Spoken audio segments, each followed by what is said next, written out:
Durante 4 años el país funcionó con normalidad, decretos firmados, discursos en la tele y mesas llenas en las cenas oficiales, mientras en la intimidad alguien guardaba secretos que podían derribar todo. Hoy vas a ver cómo un presidente mantuvo la imagen de control y liderazgo mientras su esposa ocultaba información crucial, desde la campaña que los llevó al poder, pasando por la acumulación de pequeñas mentiras, hasta el día en que una filtración cambió la historia. Te explico, paso a paso y con ejemplos claros, cómo una omisión se hace hábito, como cuando en casa uno paga las cuentas y el otro esconde los recibos, porque los medios tardaron en darse cuenta de qué errores estratégicos cometió el propio presidente. Verás pruebas, testimonios clave y el momento exacto que provocó la crisis. Al final tendrás 3 preguntas prácticas para evaluar a cualquier líder la próxima vez que pida confianza. No es una telenovela, bueno, tiene drama, giros inesperados y políticos con corbata, pero lo importante es lo que aprendemos, cómo la verdad se esconde, cómo sale a la luz y por qué eso importa para nuestra vida cotidiana. Quédate hasta el final, vale la pena entender la secuencia para no repetir los mismos errores. Contexto histórico y político. En las democracias contemporáneas, la esposa del presidente suele ocupar un lugar público sin mandato legal, pero con capacidad real de moldear la percepción ciudadana y la agenda gubernamental. Históricamente esa posición transitó de la discreción privada a funciones institucionalizadas. Muchas oficinas de primera dama gestionan programas sociales, campañas de salud o iniciativas culturales que, aunque no estén recogidas en la Constitución, influyen en prioridades políticas.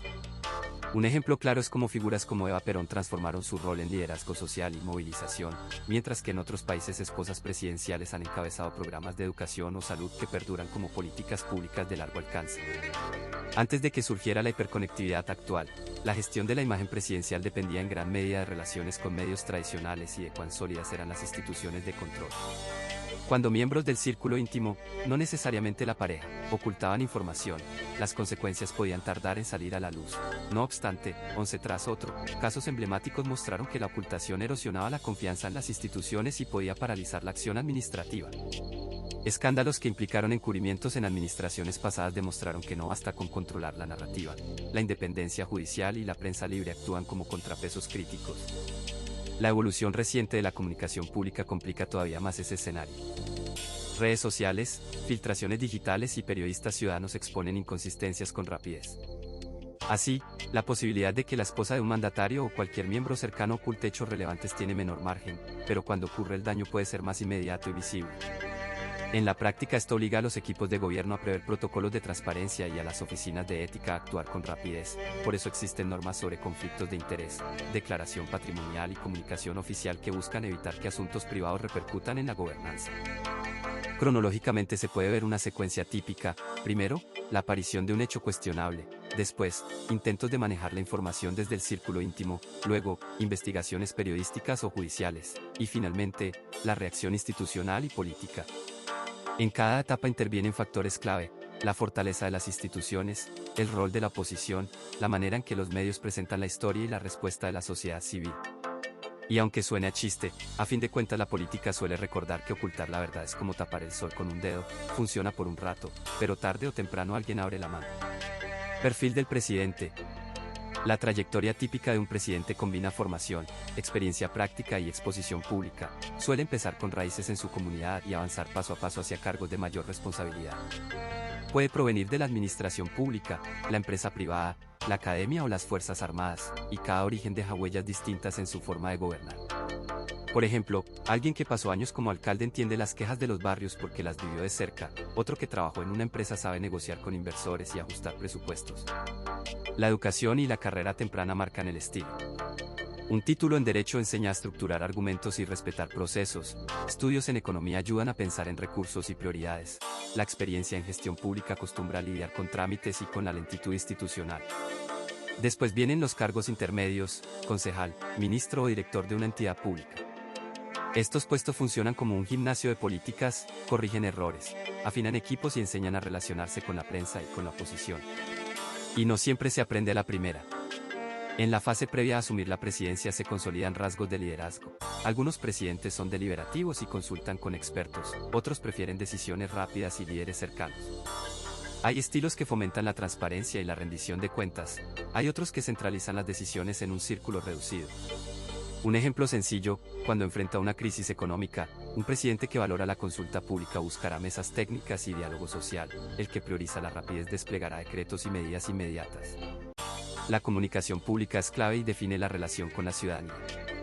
Saber explicar en términos simples transforma políticas complejas en acciones concretas, como evitar tecnicismos al hablar de presupuestos para que la gente entienda en qué se gasta el dinero.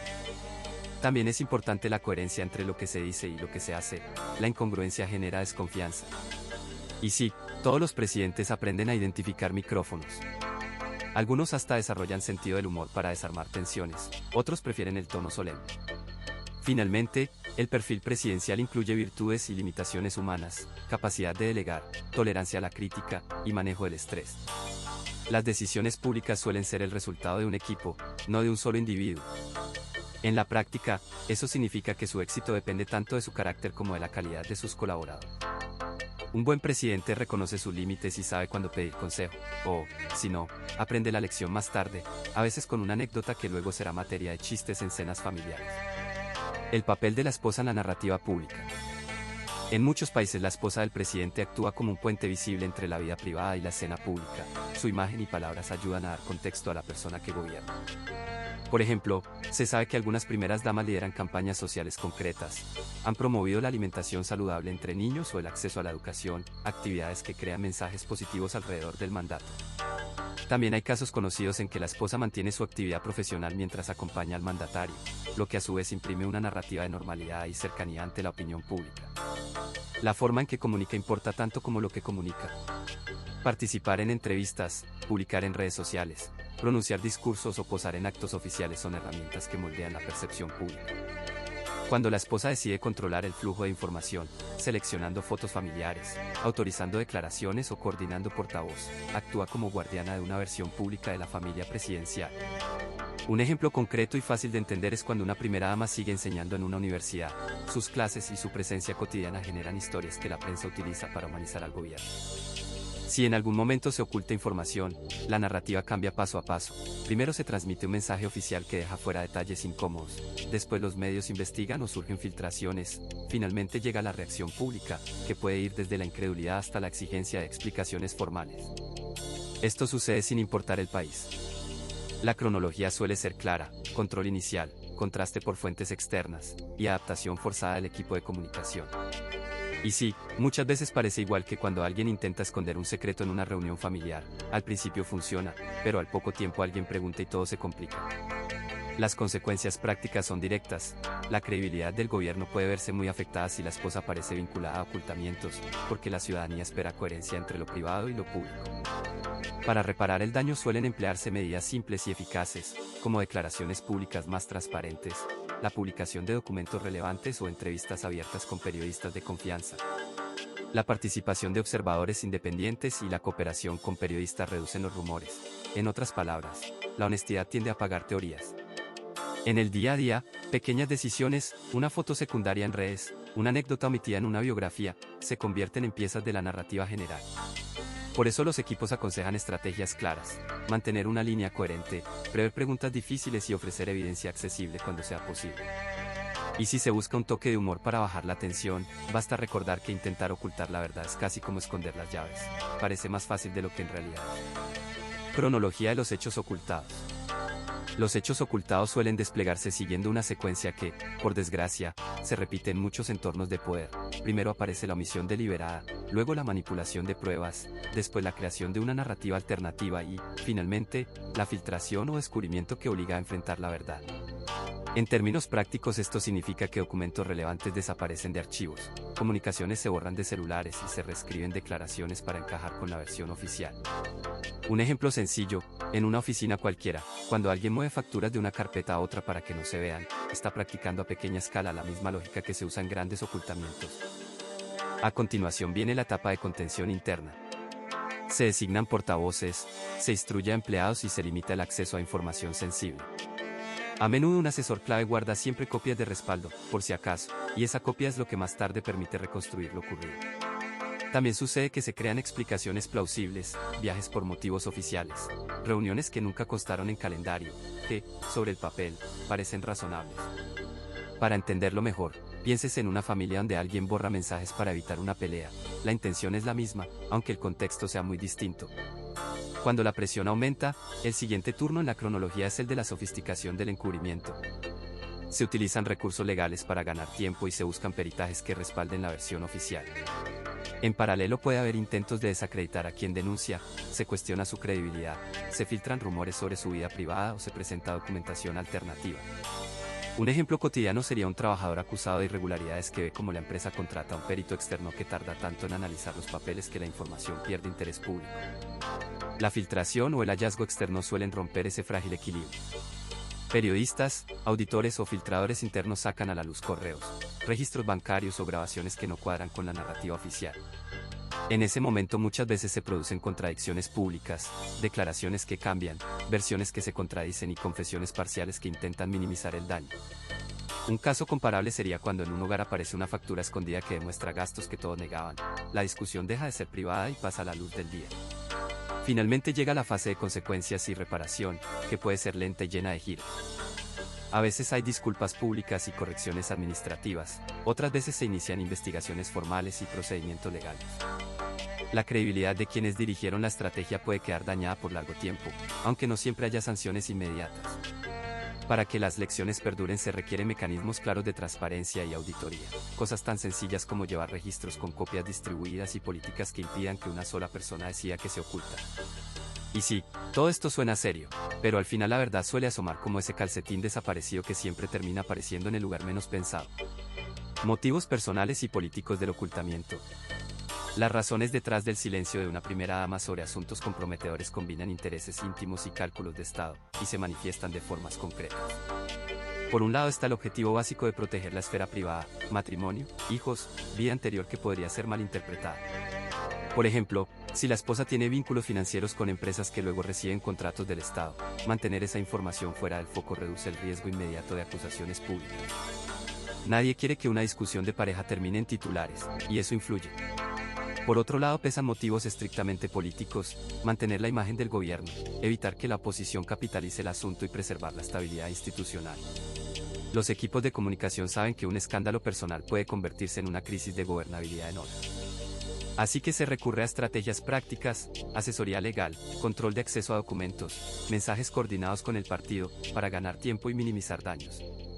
Es una táctica habitual en política, simple y directa.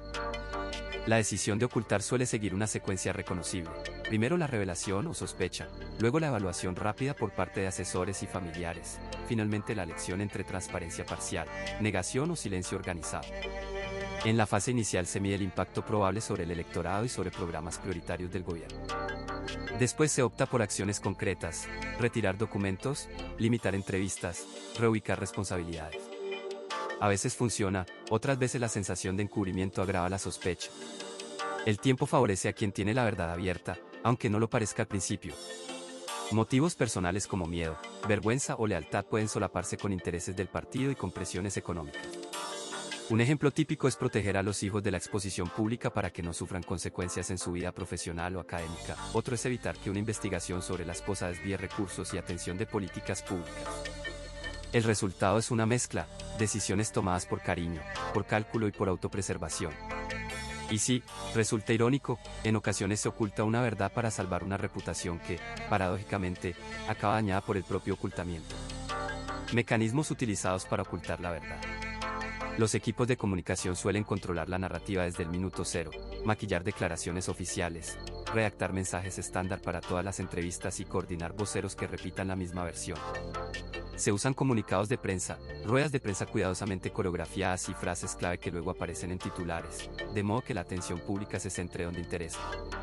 También se emplean las llamadas filtraciones selectivas, es decir, soltar pedazos de información a medios amigables para probar una línea narrativa mientras se oculta lo más comprometedor. En paralelo aparecen herramientas legales que funcionan como cortinas. Contratos laborales con cláusulas de confidencialidad, acuerdos de conciliación que incluyen cláusulas de silencio y, en algunos sistemas jurídicos, la petición de medidas cautelares para impedir la difusión de documentos. En términos sencillos, antes de que alguien cuente algo, se le ofrece dinero o se le obliga a firmar para que no lo haga. Un ejemplo cotidiano es el empleado de una empresa que firma un acuerdo de no divulgación al ser despedido. La lógica es la misma, aunque a mayor escala y con más actores. La gestión de pruebas físicas y digitales es otra pieza clave. Archivos son reubicados, correos se almacenan en servidores privados y conversaciones pasan a aplicaciones que borran mensajes automáticamente. A veces se depura el historial de archivos o se solicita que haga copias limitadas. También existen técnicas más sucias, eliminar metadatos, reescribir documentos o usar intermediarios para que ninguna comunicación quede a nombre directo de las figuras principales. No es infalible. Claro, a veces los backups y las copias forenses terminan mostrando lo que se intentó ocultar. Pero funciona hasta que no funciona. El control del ecosistema mediático ayuda a sellar la versión oficial. Ofrecer exclusivas a periodistas que mantengan la línea, comprar espacios publicitarios para saturar el canal informativo con mensajes favorables y financiar estudios o informes que respalden una versión son tácticas habituales. También se usan redes sociales, cuentas coordinadas, amplificación mediante bots pagos o campañas de influencia que desvían la atención hacia temas menos dañinos. Es una especie de nublado informativo, mucha niebla para que la gente no vea bien lo que ocurre detrás. Desacreditar a quienes intentan hablar es otra estrategia clásica. Demandas por difamación, campañas de desprestigio, filtración de datos personales o la presentación de la persona como poco fiable, sirven para socavar testigos y periodistas. A veces se recurre a la ley o a la presión indirecta sobre empleadores y socios para aislar a quien podría revelar la verdad. Es un método que asusta porque no solo borra información, sino que intenta destruir la credibilidad del mensajero. Por último, la normalización y la rutina institucional completan el cuadro. Redefinir términos, usar eufemismos, presentar fallos como errores administrativos y convertir excepciones en prácticas aceptadas. Poco a poco lo extraordinario suena normal y la atención pública disminuye. Se parece mucho a pintar la pared hacia el mismo color una y otra vez hasta que nadie recuerda cómo era antes. Y sí, suena casi cómico, hasta que deja de serlo. El papel de los asesores y colaboradores. En la primera línea del apoyo presidencial se concentran equipos encargados de procesar información, evaluar riesgos y proponer respuestas prácticas que permitan al mandatario seguir gobernando con la menor distracción posible. Un jefe de gabinete suele coordinar esas piezas: agenda, prioridades, reuniones clave y flujo de documentos. Su trabajo es ordenar el caos y priorizar lo urgente sobre lo importante. También hay asesores jurídicos que leen con lupa tanto las implicaciones penales como las administrativas y aconsejan sobre confidencialidad, declaraciones públicas y criterios de cooperación con la justicia. Y están los responsables de comunicación, que preparan mensajes, preguntas y respuestas, y planifican ruedas de prensa pensando en la coherencia del relato institucional.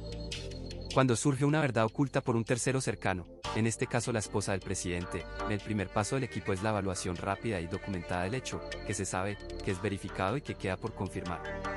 Ese es un proceso pragmático y metódico. Se establece quién tiene la cadena de custodia de la información, se recogen testimonios, se analizan riesgos reputacionales y legales, se identifican fuentes de fuga. En paralelo, los asesores de seguridad valoran si existe algún riesgo para la integridad física del presidente o de su familia y coordinan medidas protectoras si hace falta. Todo esto ocurre como en una sala de operaciones, mediciones, prioridades y respuestas. La contención y la estrategia de comunicación forman otro bloque esencial. Primero se decide si se admite la información, se matiza o se niega, después se prepara el mensaje y se ensayan escenarios de preguntas difíciles. Los comunicadores elaboran hojas de puente, con respuestas breves y acciones concretas. Por ejemplo, si se trata de documentos incompletos se propone apertura parcial de archivos, bajo supervisión legal. También se usan ejemplos cotidianos para explicar decisiones. Es como cuando en una empresa se reconoce un error menor y se muestran las acciones correctivas para recuperar la confianza. La transparencia suele calmar, pero no siempre. A veces hay que dosificar lo que se informa por asesoría legal. Los dilemas éticos aparecen enseguida y los asesores de ética y los colaboradores de confianza juegan un papel de moderador.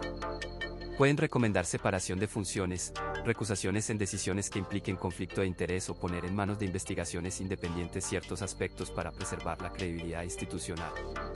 Es frecuente que se recurra a expertos externos, abogados, auditores, mediadores, para evitar la percepción de encubrimiento, y esa neutralidad ayuda a explicar medidas a la opinión pública. Además, los colaboradores internos actúan como guardianes del día a día, gestionan citas, filtran solicitudes y protegen al presidente del ruido que no añade valor.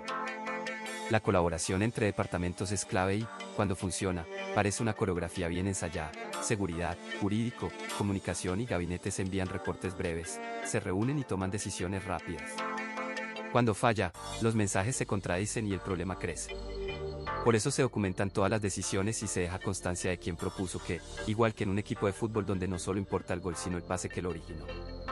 Un toque de humor ayuda a bajar la tensión. A veces los asesores bromean que hacen de bomberos, jardineros y tutores del presidente al mismo tiempo, apagan incendios, podan rumores y cuidan la moral del equipo, pero el trabajo es serio y exige equilibrio entre lealtad, legalidad y servicio público. Reacción de los medios de comunicación. La prensa nacional y extranjera se dividió desde el primer momento entre quienes difundieron los hechos sin matices y quienes priorizaron la verificación. Las rotativas, las señales de televisión y las emisoras de radio se volcaron a transmitir declaraciones oficiales, filtraciones y reacciones ciudadanas. Los portales digitales amplificaron con actualizaciones minuto a minuto. Fue un frenesí informativo. Por un lado, titulares sensacionalistas buscaban impacto, y por otro, reportajes largos intentaban poner orden en la nube de rumores. En las primeras horas hubo una avalancha de breaking news y ruedas de prensa transmitidas en directo, seguidas por jornadas enteras de tertulias donde se mezclaron análisis serios y especulación. Los equipos de investigación, por su parte, trabajaron revisando expedientes públicos, entrevistando testigos y cotejando documentos disponibles, acciones simples pero efectivas, mirar registros oficiales, pedir copias y preguntar a fuentes directas. Los verificadores independientes entraron en escena para contrastar afirmaciones, explicando con claridad por qué una declaración no coincidía con un documento. Esto ayudó a separar lo que era rumor de lo que tenía sustento. Las columnas de opinión y los editoriales reflejaron la polarización. Algunos medios pidieron explicaciones completas y transparencia, mientras que otros priorizaron la estabilidad institucional. Ejemplos cotidianos ayudan a entenderlo. Un matutino sensacionalista mostró en su portada una foto contundente, y una revista de investigación publicó un largo reportaje con testimonios y registros oficiales. Las redes sociales jugaron un papel dual, aceleraron la difusión de pruebas y, al mismo tiempo, propagaron desinformación. Los periodistas aprendieron rápido a usar esas pistas, pero también a no fiarse de todo lo que aparece en un tuit. A mediano plazo, la cobertura dejó efectos visibles en la práctica periodística. Se reforzaron protocolos para verificar fuentes antes de publicar, se acordaron mecanismos de rectificación más rápidos y surgieron mesas redondas para explicar al público cómo se verifica una noticia. Hubo también preocupaciones sobre presiones a la prensa y debates sobre límites entre el interés público y la vida privada. En resumen, el episodio obligó a medios y periodistas a afinar herramientas y a no perder el sentido común, y, por si acaso, se aumentó la dosis de café en las reacciones. Respuesta de la oposición y partidos políticos. Tras la revelación de que la esposa del mandatario había ocultado información clave, los distintos bloques parlamentarios adoptaron respuestas que se movieron entre la presión pública y las maniobras institucionales. Los partidos de la oposición exigieron explicaciones inmediatas y públicas, pidieron además comparecencias en comisión para escuchar a ministros y asesores, y presentaron solicitudes formales para acceder a documentos relacionados con la gestión presidencial.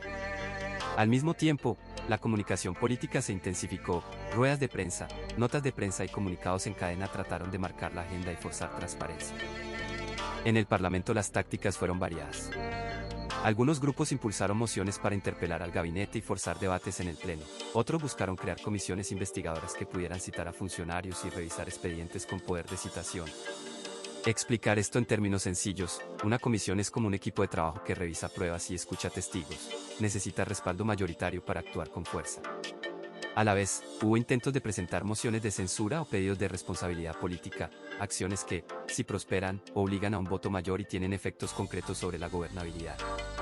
En la esfera pública, la oposición combinó la presión institucional con la movilización ciudadana y la presencia digital. Campañas en redes sociales, colaboraciones con medios independientes y peticiones de transparencia a organizaciones civiles se sumaron a la estrategia. Algunos partidos pequeños aprovecharon para destacar sus propuestas anticorrupción, otros grandes trataron de captar el descontento sin romper acuerdos tácticos.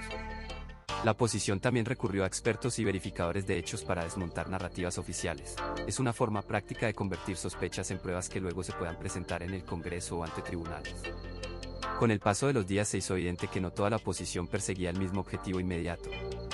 Un sector buscó desgastar políticamente al Ejecutivo y forzar convocatorias adelantadas, mientras otro prefirió negociar garantías institucionales, reformar mecanismos de control, impulsar mayor acceso a documentación y blindar ciertas funciones del Estado. Algunos optaron por la estrategia de espera, calmar los ánimos hasta que la evidencia fuera más clara, y otros apuraron la agenda con medidas públicas. Al final, la respuesta política combinó presión, cálculo y algo de teatro, y como suele ocurrir en política, unos pusieron la lupa, otros guardaron la calculadora, y algunos solo pidieron una foto junto a la transparencia. Impacto en la confianza ciudadana. La confianza en las instituciones públicas depende en gran medida de la percepción de coherencia entre lo que dicen los líderes y lo que ocurre en realidad. Cuando surge la noticia de que la esposa del presidente ocultó información relevante, esa percepción se fractura rápidamente. Primero llegan las preguntas sobre por qué no se supo antes, luego la sospecha de encubrimiento y, finalmente, la duda sobre el propio mandatario. Este proceso suele tener una secuencia clara: respaldo inicial, revelación del ocultamiento, pérdida de credibilidad y búsqueda de explicaciones. Es un ciclo conocido en política y en la vida diaria. La gente deja de creer si siente que fue engañada. En lo inmediato, el efecto más visible es la erosión de la confianza ciudadana en la figura presidencial. Votos de confianza se vuelven retóricos y el discurso público pierde su peso. A corto plazo esto se traduce en menor cooperación de la ciudadanía con políticas del gobierno. Por ejemplo, cuando la población percibe falta de transparencia, suele bajar la voluntad de cumplir impuestos o de participar en programas públicos. También cambia la actitud frente a los medios. Algunos creen más a fuentes independientes, otros se refugian en burbujas informativas que confirman sus prejuicios. Pequeño chiste: confiar ciegamente en un gobierno después de un ocultamiento es como seguir una receta sin ver los ingredientes. Más allá del individuo, hay efectos institucionales que se manifiestan con el tiempo. Los funcionarios públicos sufren pérdida de moral y pueden dividirse entre quienes apoyan al presidente y quienes exigen rendición de cuentas. Los partidos políticos de oposición aprovechan la situación para cuestionar la legitimidad del gobierno, mientras que organismos de control, si son robustos, inician investigaciones que pueden restaurar o profundizar la desconfianza. En muchos casos la cronología sigue el patrón choque-investigación-transición: primero el impacto emocional, luego la fase técnica de comprobación y finalmente la reconfiguración del paisaje político. La reconstrucción de la confianza es posible, pero exige acciones concretas y sostenidas. No bastan disculpas públicas, hacen falta transparencia real, acceso a documentos, audiencias independientes y sanciones claras si hubo irregularidades. Un ejemplo práctico es publicar reportes comprensibles para la gente y abrir canales donde la sociedad civil pueda supervisar avances. El camino es lento y requiere consistencia. Y algo de humor: la confianza no se recompone con un brindis oficial, hay que devolver la sal que se perdió, no solo prometer que la próxima vez será diferente. Consecuencias legales y judiciales. La revelación de que la esposa de un presidente ocultó información suele provocar dos frentes simultáneos, uno penal y otro político-administrativo.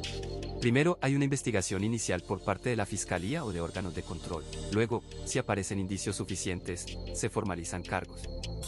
Mientras tanto, comisiones parlamentarias o tribunales constitucionales pueden abrir procedimientos para determinar responsabilidades políticas y posibles incompatibilidades. En pocas palabras: investigación, cargos, juicio. Así funciona la secuencia básica. En el plano penal las figuras más comunes son la obstrucción de la justicia, el encubrimiento y el falso testimonio. Obstrucción de la justicia significa poner trabas a una investigación, borrar pruebas, presionar a testigos o dar instrucciones para ocultar datos. Encubrimiento es ayudar a ocultar un delito ya cometido. Falso testimonio ocurre cuando alguien miente bajo juramento en sede judicial. Un ejemplo sencillo: si la esposa borra mensajes que podrían demostrar un soborno y después niega haberlos borrado ante un juez, podría enfrentarse a cargos por encubrimiento y falso testimonio. Los procesos pueden terminar en acuerdos de culpabilidad, absoluciones o condenas. También hay recursos y apelaciones que alargan el trámite. Existe además el llamado privilegio conyugal, que no es igual en todo lado. En sistemas de Common Law, como el de Estados Unidos, el privilegio protege ciertas comunicaciones entre cónyuges y puede impedir que uno obligue al otro a testificar sobre conversaciones privadas. En otros sistemas, este privilegio es más limitado o no existe.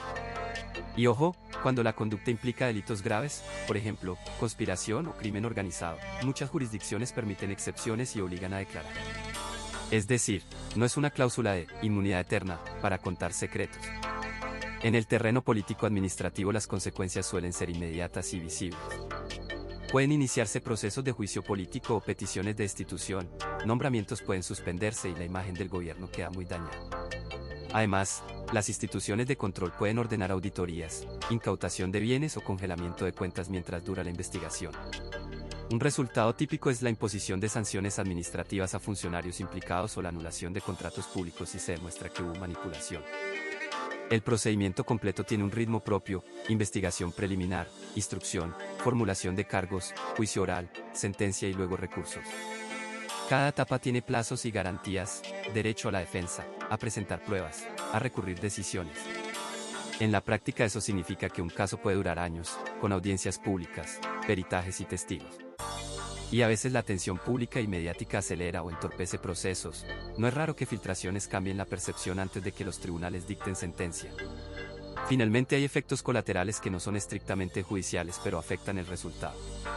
Demandas civiles por daños y perjuicios pueden seguir a una condena penal, empresas vinculadas pueden perder contratos, y los aliados políticos pueden distanciarse.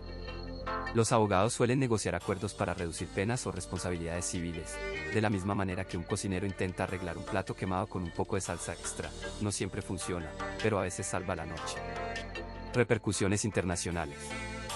Las embajadas y los ministerios de Exteriores suelen reaccionar de forma inmediata cuando la credibilidad de un jefe de Estado se ve afectada por ocultamientos. Primero llegan llamadas formales, después comunicados y, en casos graves, la citación del embajador para dar explicaciones. Es común que se aplacen reuniones bilaterales o que se reprogramen cumbres, porque nadie quiere cerrar acuerdos importantes mientras hay dudas sobre la estabilidad política. Por ejemplo, en el caso de Park Geun-hye, la incertidumbre política llevó a que varios socios mostraran cautela antes de firmar nuevos compromisos. La pausa fue visible en el aplazamiento de visitas oficiales y en el tono de los comunicados. A corto plazo, la prioridad de otros gobiernos es evaluar riesgos y proteger a sus ciudadanos y empresas en el país afectado. En el plano económico, la desconfianza puede traducirse en retirada temporal de inversiones, suspensión de negociaciones comerciales y aumento de la prima de riesgo percibida por inversores extranjeros. Empresas multinacionales suelen pedir garantías contractuales adicionales o posponer proyectos grandes hasta que la situación se clarifique. Recientemente, escándalos de corrupción y ocultamiento han llevado a compañías a renegociar contratos energéticos o concesiones. En Brasil, por ejemplo, las investigaciones sobre irregularidades en Petrobras obligaron a revisar acuerdos y a que algunas empresas extranjeras pusieran en pausa inversiones. El efecto no es solo financiero, afecta a empleos locales y la percepción internacional del país como socio fiable. En materia de seguridad y cooperación, los aliados pueden limitar el intercambio de inteligencia y posponer operaciones conjuntas si sospechan que los canales oficiales han sido comprometidos por falta de transparencia. Esto ocurre porque la confianza es la moneda de cambio en asuntos sensibles. Así, es habitual ver revisiones en acuerdos de cooperación policial o militar, y en algunos casos se restringe el acceso a bases de datos compartidas hasta que se restauren garantías. Los servicios de inteligencia, que no suelen hacer teatro, aplican la prudencia. Los diplomáticos, en cambio, practican el arte de la ceja levantada con más frecuencia.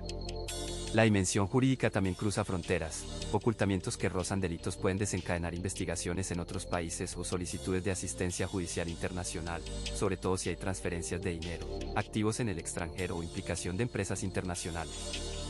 Tribunales y fiscalías extranjeras pueden abrir pesquisas o colaborar en procesos de diligencias, y eso complica aún más la capacidad del gobierno afectado para controlar la narrativa. Además, sanciones selectivas o restricciones de visados son herramientas reales que los estados usan cuando consideran que ha habido violaciones graves de normas internacionales. Finalmente, el impacto sobre la imagen nacional y la diplomacia pública puede ser profundo y durar años. La cobertura mediática internacional acelera la difusión del escándalo y moldea opiniones en mercados y poblaciones extranjeras. Turistas cancelan viajes, embajadas emiten alertas y grupos de la diáspora intensifican protestas y demanda de cuentas. Recuperar reputación requiere acciones concretas, transparencia, cooperación judicial y un plan de comunicación coherente. Y sí, tocará limpiar la casa sin dejar la puerta abierta. La diplomacia no perdona las sorpresas, pero con medidas claras y consistencia se puede reconstruir la confianza. Lecciones sobre ética y liderazgo. La confianza pública se erosiona rápidamente cuando un líder permanece en el cargo mientras un familiar cercano oculta información relevante.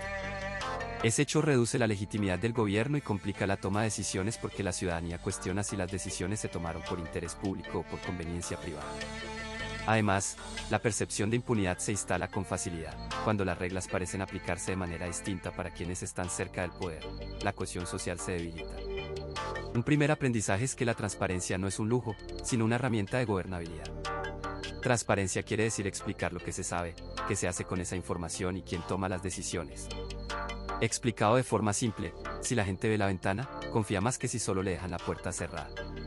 Cuando surgen dudas, la secuencia efectiva es admitir el problema, abrir una investigación independiente, comunicar resultados y aplicar sanciones si hace falta. Paso a paso. Claro y directo. Otra lección clave es la separación entre la vida privada y la función pública. No es cuestión de ser frío con la familia, es establecer límites claros que eviten conflictos de interés. Por ejemplo, declarar desde el principio cualquier relación que pueda afectar la decisión pública, apartarse de votaciones o decisiones en las que exista un vínculo personal, y dejar a comités independientes la evaluación de conductas dudosas. Eso evita el ruido y demuestra que las reglas rigen para todos. Un político puede tener buen gusto en corbatas, pero las reglas éticas no pueden ser una corbata que se ajusta solo cuando conviene.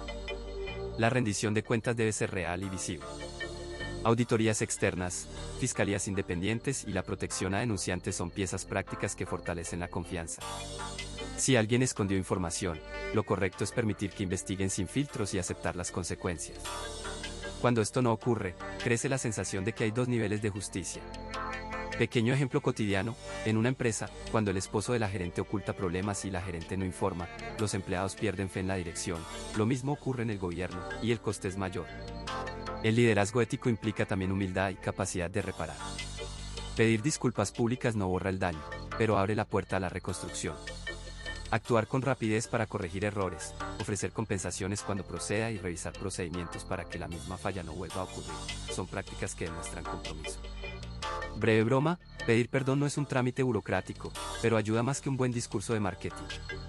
Finalmente, la cultura institucional es determinante. Formar equipos en ética, simular dilemas reales y crear canales seguros para informar irregularidades previene que un ocultamiento de pareja se convierta en una crisis de Estado. Los líderes deben predicar con el ejemplo, mostrar coherencia entre lo que dicen y lo que hacen. En la práctica, esto se traduce en políticas claras, supervisión constante y voluntad política para aplicar las reglas sin excepción.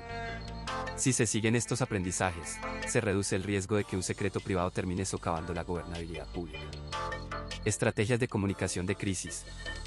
En una crisis, la rapidez en comunicar reduce la confusión y ayuda a controlar la narrativa desde el principio. Primero se detecta el problema, puede llegar por una denuncia, una filtración o una viralización en redes. Luego se evalúa su alcance, afecta a una persona, a un grupo o a toda la institución. Actuar en ese orden evita mensajes improvisados y contradicciones posteriores. El siguiente paso es formar un equipo de crisis con roles claros, portavoz, enlace legal, responsable de redes, y quien coordine el operativo interno. Corto y directo, todos deben saber qué decir y qué no decir. Un portavoz único evita que salgan versiones distintas. Por ejemplo, empresas que actuaron bien ofrecieron una única voz pública desde el inicio, otras, que tuvieron varios ejecutivos hablando a la vez, aumentaron la confusión y la desconfianza. Prepara un comunicado de retención, holding statement, para publicar en las primeras horas, aunque sea breve y sin todos los datos. Diga lo que saben, lo que no saben y el próximo paso. Después viene la actualización, información más precisa, medidas tomadas y plazos. Mantenga el lenguaje sencillo, evite tecnicismos legales en las primeras horas. Un ejemplo práctico, tras un incidente grave en una tienda, una cadena publicó primero una breve declaración reconociendo el problema y anunciando una investigación, y luego detalló las acciones correctivas y el entrenamiento que implementaría. Use múltiples canales, nota de prensa, redes sociales, comunicados internos y líneas de atención para afectados.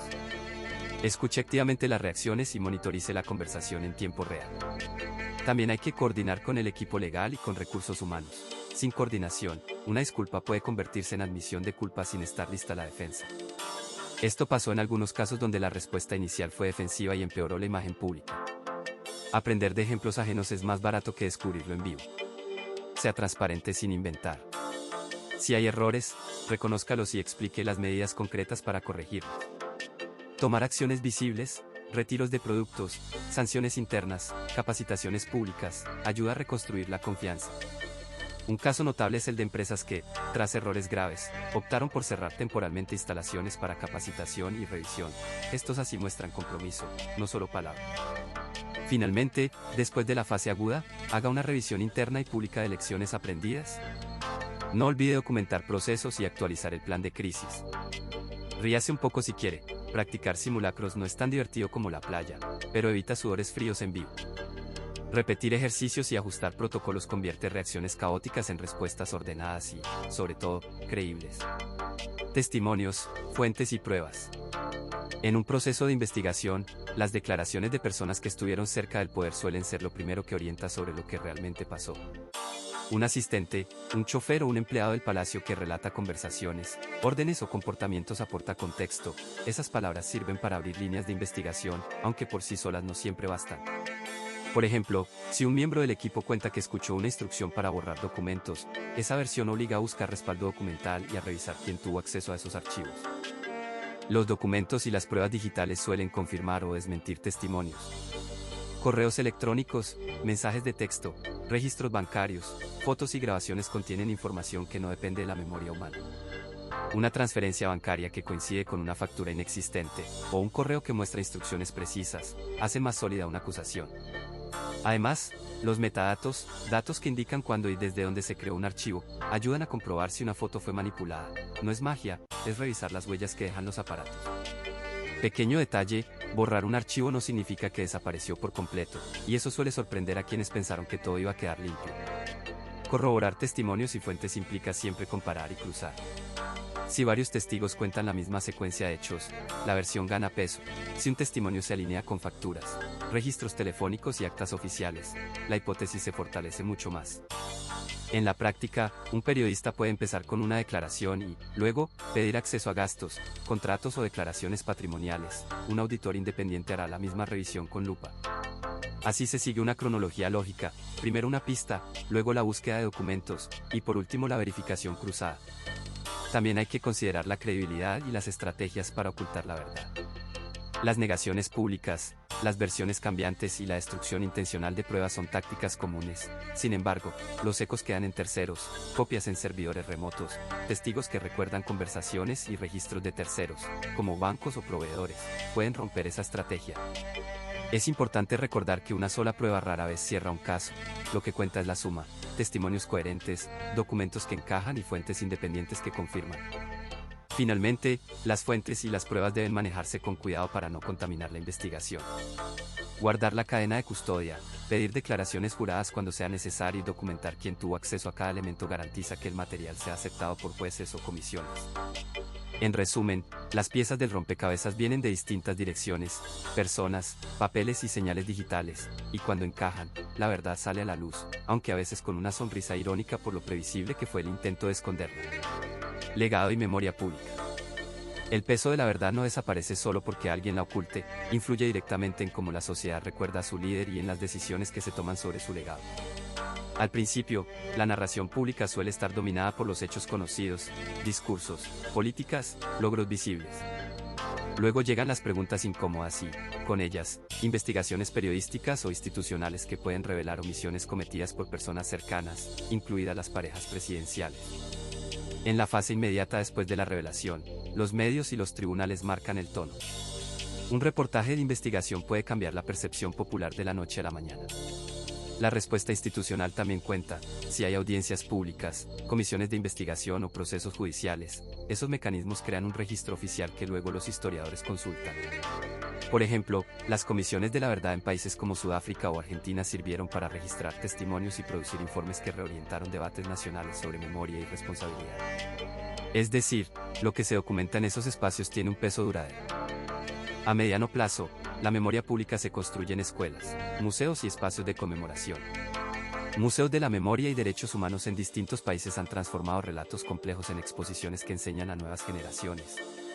Si la verdad fue ocultada por la esposa del presidente, o por cualquier otra persona cercana, la forma en que las instituciones educativas expliquen ese hecho influirá en si se presenta al gobernante como héroe incompleto o como figura polémica. Además, las biografías y los documentales juegan un papel clave. Un buen libro puede reescribir percepciones, y una mala serie de televisión puede convertir un escándalo en entretenimiento barato.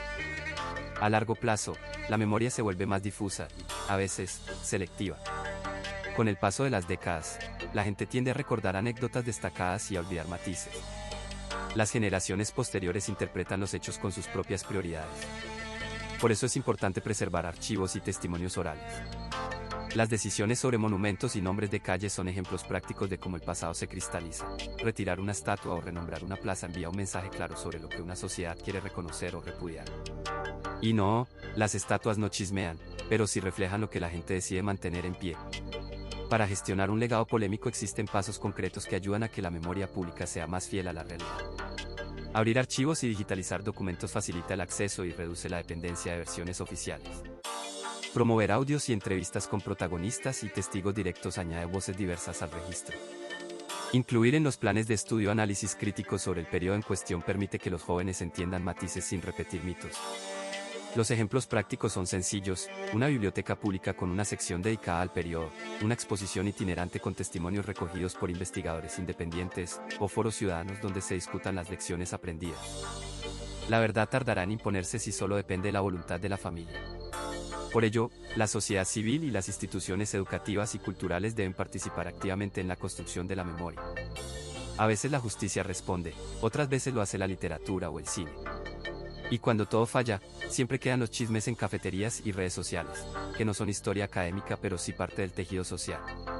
Un poco de humor ayuda, recordar que, a la larga, ninguna familia puede mantener ocultos todos los papeles, los cajones tienden a delatarse y las facturas no desaparecen solas.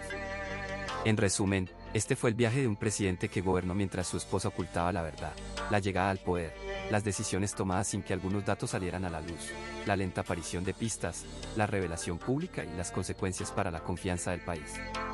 Lo importante no son solo los nombres, sino cómo las omisiones afectan la vida cotidiana, servicios que se retrasan, decisiones mal informadas y ciudadanos que pierden fe en las instituciones. Piensa en algo más cercano, como cuando un amigo calla un problema familiar y eso termina afectando a todo el grupo. Es fácil juzgar desde fuera, pero entender la cronología, qué pasó primero, cómo se encadenaron los hechos y cuando la verdad emergió, nos ayuda a ver por qué las cosas se desmoronaron y qué podríamos hacer distinto mañana. Si te quedó una duda o una opinión, cuéntala abajo. ¿Qué harías tú si supieras que alguien cercano te oculta información importante? Comparte este video con quien creas que debe verlo. Suscríbete para no perderte los próximos relatos y activa la campanita si quieres que te avisemos. En los próximos videos iremos más allá, casos parecidos en otros países, entrevistas con expertos, explicadas en lenguaje claro, y capítulos sobre cómo exigir transparencia sin perder la empatía. Gracias por acompañarnos hasta aquí, y sí, prometemos menos tapaderas y más café en la próxima entrega.